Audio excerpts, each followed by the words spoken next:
হঠাৎ বন্যা পরিস্থিতি তীব্র আকার ধারণ করেছে বাংলাদেশের ফেনী, নোয়াখালী ও কুমিল্লা অঞ্চলে।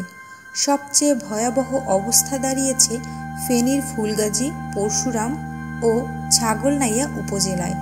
বন্যার পানিতে তলিয়ে গেছে বাড়িঘর, রাস্তাঘাট, ফসলি জমি ইত্যাদি। এখনও হাজারো মানুষ পানিবন্দী অবস্থায় রয়েছে এসব জায়গায়। এমন পরিস্থিতিতে এসব এলাকা পুরোপুরি বিদ্যুৎহীন হয়ে পড়েছে। বন্ধ হয়ে গেছে মোবাইল নেটওয়ার্কও। ফেনীর নিম্নাঞ্চলের বাসিন্দারা বলছেন, এই এলাকায় 1988 সালের পর বন্যা পরিস্থিতি এতটা ভয়াবহ হয়নি আগে। ফেনীর জেলা প্রশাসক শাহিনা আক্তার বিবিসি বাংলাকে বলেন, পরিস্থিতি এতটাই খারাপ যে সবার কল্পনার বাইরে। এখন অনেক মানুষ পানিতে আটকা পড়েছে। তাদেরকে উদ্ধারের কাজ শুরু করেছে সেনাবাহিনী। ভারত থেকে বিবিসি বাংলার সংবাদদাতা জানিয়েছে, বন্যা পরিস্থিতির অবনতি হওয়ায় ভারতে ত্রিপুরার Dumbur hydro electric power project বা ডম্বুর গেট খুলে দিয়েছে ভারত। ত্রিপুরা রাজ্যের গোমতী জেলার প্রশাসক তরকান্তি চাকমা তার সরকারি এক্স অ্যাকাউন্টে এ কথা জানিয়েছেন। ভালো কথা, তারা বাঁধ ছেড়েছে, কিন্তু তার জন্য তো একটা সময় সুযোগের দরকার। পানি ছাড়ারও তো একটা মাত্রা আছে। হুট করে মধ্যরাতে বাঁধ খুলে দিয়ে আবার ফেসবুকে মূর্খের মতন স্ট্যাটাস দিয়ে রসিকতা করা কেমন কাজ?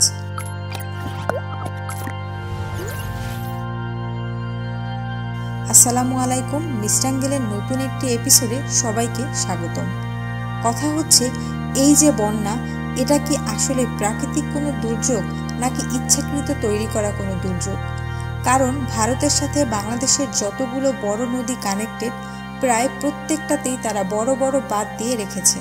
শুকনো মৌসুমে চাষাবাদ থেকে শুরু করে আমাদের অন্যান্য কাজে যখন পানির প্রয়োজন হয়, তখন কোনো ধরনের পানি দিয়ে সহযোগিতা করে না। কিন্তু বন্যার মৌসুমে নানা ধরনের অজুহাতে তারা তাদের ইচ্ছা মতো ঠিকই এই বাঁধগুলো খুলে দেয়, যেটা সব সময়ই আমাদের জন্য অনেক বড় বিপদ ডেকে আনে।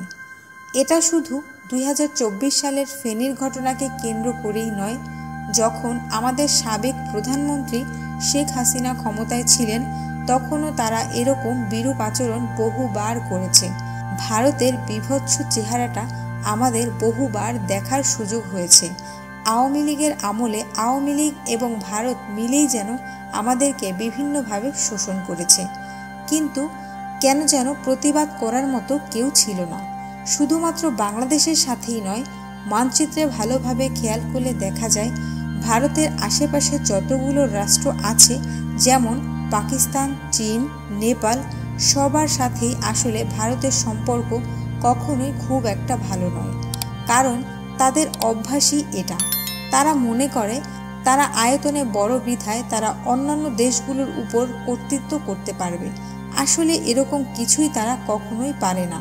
তারা প্রতিহিংসা থেকে অনেক উল্টাপাল্টা কাজ করে বসে, যেটার ফল তাদেরকেই বারবার চোকাতে হয়, তবুও তাদের শিক্ষা হয় না। উদাহরণস্বরূপ আমরা ফারাক্কাবাদের কথাই বলি। তিস্তা নদীতে ভারত ফারাক্কাবাদ নির্মাণ করেছিল তাদের কলকাতা পোর্ট রক্ষা করার জন্য। এটা তারা যে আশায় করেছে সেটা তো হয়নি, উল্টো হিতে বিপরীত হয়েছে। নদীর গতিপথ কখনোই কৃত্রিমভাবে এভাবে আটকে রাখা যায় না। নদী তার আপন পথ সব সময়ের জন্যই বেছে নেবেই। ভারতীয় ওয়েবসাইটের তথ্য মতে ভারত এই ফারাক্কাবাদ নির্মাণ করেছিল তাদের হুগলি নদী রক্ষা করার জন্য এবং কলকাতা পোর্টের উন্নতি সাধনের জন্য। কিন্তু আদতে তাদের এটা নির্মাণ করে লাভের থেকে ক্ষতি বেশি হয়েছে। কারণ তারা না পেরেছে হুগলি নদীকে রক্ষা করতে, আর না পেরেছে কলকাতা পোর্টকে সেরকমভাবে ব্যবসা বাণিজ্যে ব্যবহার করতে। উল্টো সুন্দরবনের ক্ষতি হয়েছে এবং বিহারে প্রতি বছর বন্যা হচ্ছে। সেই সাথে ওই অঞ্চলের প্রায় 14টি গ্রাম তলিয়ে গিয়েছে পানির নিচে। ওই যে বললাম, নদী তার আপন গতিপথকে বেছে নেবেই। এর কারণ বাদ দিয়ে তারা আমাদের পদ্মা নদীতে পানি আসা আটকে রেখেছে। নদীতে কিন্তু শুধু পানি আসে না, তার সাথে পলিও আসে। বাদ দিয়ে রাখার কারণে পদ্মা এবং গঙ্গায় সমান হারে পলি আসতে না পারার কারণে এগুলো হচ্ছে। কিন্তু তবুও তারা প্রতি বছর এই বাঁধগুলোর অপব্যবহার করেই যাচ্ছে। ভারত এই কাজটা বরাবরই প্রতিহিংসার জন্য করে এসেছে। আর এইবারও ঠিক তার ব্যতিক্রম হয়নি। যেহেতু আমাদের দেশে গণ অভ্যুত্থানের কারণে সরকার ব্যবস্থাপনায় একটা ব্যাপক পরিবর্তন এসেছে, ভারতের কাজই হচ্ছে বসে বসে বিতর্ক তৈরি করা। যেহেতু তারা আওয়ামী লীগের অবৈধ নির্বাচনের সাপোর্ট করেছে এবং ফ্যাসিবাদ তৈরিতে সাহায্য করেছে, তাই এই যে ফ্যাসিবাদী সরকারকে আমরা পিছু হটালাম, এটা ভারত কোনোভাবেই মেনে নিতে পারছে না।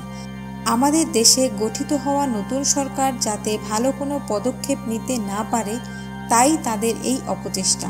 যদিও এটা কার্যকরী হবে না, তবুও সাময়িকভাবে আমরা অনেক ভোগান্তির শিকার হচ্ছি।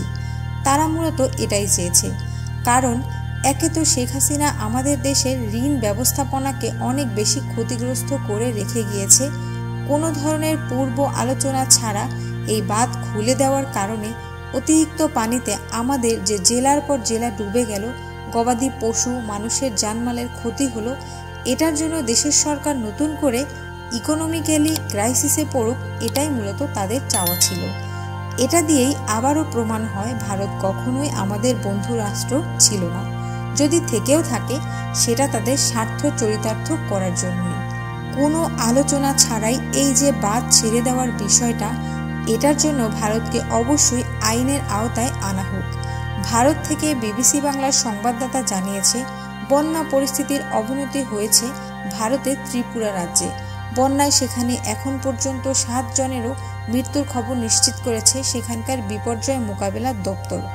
এমন পরিস্থিতিতে ভারতের ত্রিপুরার Dumbur hydro electric power project বা ডম্বুর গেট খুলে দিয়েছে তারা। আসলে এসব কিছুই মিথ্যা। কেননা বাংলাদেশের এই চরম বিপদের সময়ে ভারতীয় নাগরিকদের সোশ্যাল মিডিয়াতে রং তামাশা মিশ্রিত স্ট্যাটাস দেখলেই বোঝা যায় তারা ঠিক কেমন প্রতিহিংসায় মেতে উঠেছে। আমরা যারা সাধারণ নাগরিক আছি, আমাদের উচিত ভারতের প্রত্যেকটা পণ্য ধরে ধরে বয়কট করা। শুধু পণ্য বয়কট করলেই হবে না, পাশাপাশি খেয়াল রাখতে হবে আমাদের পণ্যগুলো যাতে ভেজালহীন হয় এবং মানুষের আস্থা বাড়ে, সেই দিকে সবার আগে ফোকাস করতে হবে। কারণ ভারতীয় পণ্যগুলো বয়কট করার পরে তার বিকল্প হিসেবে আমাদের পণ্যগুলো যেন আমাদের জন্য গুণে মানে সেরা হয়, সেদিকে আমাদেরকেই খেয়াল রাখতে হবে। নিজের দেশকে এখন নিজেদেরকেই গড়তে হবে। ভারত কখনোই আমাদের বন্ধু নয় আর না ছিল। আজকের মতো এখানেই বিদায় নিচ্ছি। মিশ্রাঙ্গেলের সাথে থাকার জন্য অনেক অনেক ধন্যবাদ। আবারও দেখা হবে নতুন কোনো ভিডিও নিয়ে। সেই পর্যন্ত সবাই ভালো থাকুন, সুস্থ থাকুন। আমার চ্যানেলটি ঘুরে দেখা এবং সাবস্ক্রাইব করার জন্য অনুরোধ রইল।